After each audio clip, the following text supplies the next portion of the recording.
Bitcoin is trading up just a little bit on the day. Bitcoin has continued to chop sideways over the last couple days, ever since it tested the 28,500 resistance. And by the way, why is that resistance? All right, because it is the lowest point. Check this out, guys. 28,500, which is the high that we just hit over the last couple days. It is the low pivot of the mid-bull cycle of 2021. So again, this is the symmetry of the charts. This is the power of the charts. You know, so many people look at this chart, right? I mean, you look at this, what you're seeing on my screen right now, and you say, how do I make sense of this? This looks like a bunch of jumbled ups and downs and whips and lefts and rights. And ultimately, there is sense that can be made out of it. Gareth Soloway, a seasoned trader with more than 2 decades of experience, currently holds the positions of president, CEO, and chief market strategist at The Money Stocks. In a recent analysis, he delves into the upward trends observed in the gold and crypto markets and their implications for their respective sectors. Soloway is of the opinion that although inflation has increased moderately, it is unlikely to reach the same levels as the previous year. He predicts a resurgence for gold and remains optimistic about Bitcoin, recognizing its potential as the future of digital gold and a crucial asset in the current market. In recent news, the dollar index experienced a 0.058% decline, settling at 103.270, whereas sterling decreased by 0.59% to reach $1.0204. While the dollar has dropped in response to market expectations, overall market uncertainty has curbed the extent of the decline. The recent price upsurge may have weakened the support for an additional rally, despite indications that the Federal Reserve may be nearing its peak interest rate and the potential for further depreciation of the U.S. dollar. Following concerns of a potential banking contagion triggered by the collapse of Silicon Valley Bank and the closure of Signature Bank of New York, gold futures have increased by 6%. Moreover, the Credit Suisse debacle in Europe has further fueled investor interest in assets such as precious metals and Bitcoin. Please don't forget to subscribe to our channel and click the notification bell icon to stay updated with our latest content. What's interesting to me about the US dollar here is that you're coming into this Fed decision with technical support, right? So again, if we look at the dollar, it had this 3-bar surge, 1, 2, 3. Then bullish consolidation, sideways consolidation after a 3-bar surge is definitely bullish. We then saw upside in the US dollar. Since the highs here and the banking crisis began, we've seen the dollar start to decline. Interestingly enough, look at where we find ourselves back into going into this Fed decision. So interestingly enough, does this announcement, does the Fed calm fears about a banking crisis? If the Fed calms, and think about this, right? If the Fed calms the banking fears down, does the dollar bounce? Does the Fed look like they're in control? Does the Fed say that the bleeding has been stemmed or stopped in the banking sector? Does that yield a bounce in the market? If the dollar bounces, does the banking system bounce? Do the bank stocks bounce? But then does technology sell off? Because usually when the dollar bounces, tech sells off. Now, what's fascinating about the last 2 weeks is that tech stocks have been a beneficiary of money flow that's been going out of the bank stocks, right? We've also seen Bitcoin do well. We've seen gold just ripping higher until yesterday's rally in the banking stocks when it really came back in. As expected, the Federal Reserve has increased interest rates by 25 basis points and indicated its intention to halt future hikes in light of the recent financial sector turmoil. Despite the recent banking sector turmoil, the Federal Reserve has downplayed its significance. The crisis has undoubtedly impacted the Fed's monetary policy, but its primary goal remains bringing inflation down to its 2% target.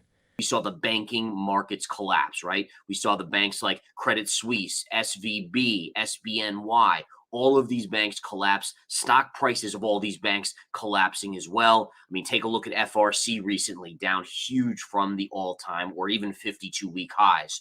So the bottom line is that the Fed was put in a pickle here. They don't want to go to zero right now because there still is, number one, inflation. Number two, if they go to zero, right? If they go to zero interest rates, the markets are going to cue off of that things are a lot worse in the banking sector, that things are very, very chaotic, that there's a potential catastrophic black swan event coming. And so ultimately, what the Fed will do is probably thread the needle with a 25 basis point. This way, they don't really raise much, but they raise just enough to kind of keep confidence that they're in control and that we're not looking at a major banking collapse that's even greater than what we've done. Gold bulls are predicting that the precious metal will surpass its previous record high of $2,074.88 by the end of 2023. However, the real surge is expected to take place in the following year. According to Gareth Soloway, prices could exceed $3,000 or even reach $3,500 by 2024, with prices expected to reach $2,100 by the end of this year. The upcoming year is likely to be a significant one for gold, with substantial price increases anticipated. Soloway also highlighted that the recent banking sector turmoil has led to a shift in investment towards gold. He stated that there has been a movement of money away from the banking system, and gold has emerged as one of the preferred fear factor trades, leading to a surge in gold prices. Basically, what we see on gold is that the consolidation is continuing. So basically from 2020, from the COVID dip and then the reversal to the upside where we made this high just north of $2,000 at 2075, you have been sideways chopping. All right. All of you, if you're new, maybe not. If you've been around me for a little while, you know this pattern formation. This is a classic bull consolidation pattern, right? So if we go out and we look at the chart here, gold's been in an uptrend up until that point, and then it's been in a side trend. You want to see something crazy? Go back to the 1970s. All right, look at this same exact pattern formation. All right, here it is. The 1970s, you had 2 to 3 years up, like we had 2 to 3 years from 2017 to 2020. Then you had consolidation pullback, and then look at the run that gold experienced. To me, this is telling me the future. This chart, which is historic, is telling me the likely probability of what is going to come on gold. Now, do I think it's going to do a 9x? I don't think so, right? 9x seems a little outlandish to me on gold, which is what it did back in the 70s. But is it possible that we could get a 3x? Could we see $5,000 an ounce in 2 to 3 years on gold? Maybe 6,000? I do think so. Is that basically one of the things that I queued off of last year, even though gold did not have a stellar year, the dollar was up 20%, 20%, and gold was basically flat to negative on the year. That should not happen. All right. In a perfect world where things are equal, if the dollar's up 20%, gold should be down 20%-ish. All right. The fact that you saw gold holding steady, that was barely down on the year, that's telling you big money is buying in. Big money. And we know central banks are buying in. We know that the big money banks are buying in.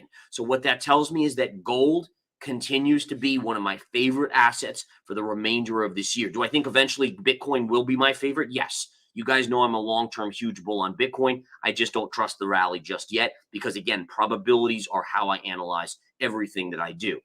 Gareth Soloway has noted that historically, Bitcoin has exhibited a downward trend when the stock market experiences a decline, indicating that it is not yet entirely decoupled from other markets.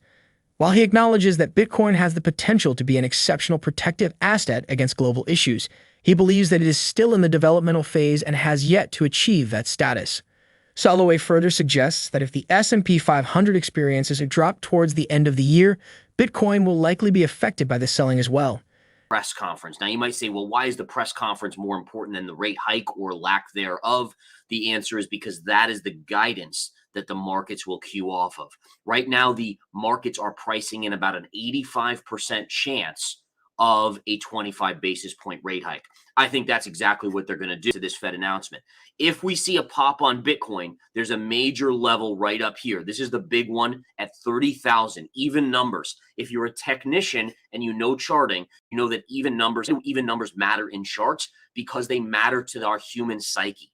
Naturally, up here, guys, up here in our brains, we are drawn to even numbers. All right, we don't talk about 23,752.5. We talk about 50,000. We talk about 100,000. We talk about 30,000. We talk about 1,000,000. These even numbers on a statistical basis hold weight. So if we see a rally above 28.5, your next resistance is going to be a pierce of 30,000. For me, I'm going to be looking to inch in some more on the short side of Bitcoin. I'm in the camp that I play probabilities. Doesn't mean Bitcoin can't break 30,000. Let's keep that in mind. It just means that probabilities are the way I position myself. Gareth Soloway predicts a resurgence for gold and remains bullish on Bitcoin, recognizing its potential as a crucial asset in the current market. Despite moderate inflation, he believes is unlikely to reach levels seen in the previous year. Meanwhile, the dollar has declined slightly while general market uncertainty has tempered the extent of the drop. This concludes our discussion for today. We invite you to share your thoughts on Gareth's predictions in the comments section below. If you found this video informative, please give it a big thumbs up and subscribe to our channel for the latest news and videos. We appreciate your feedback and hope to see you again soon.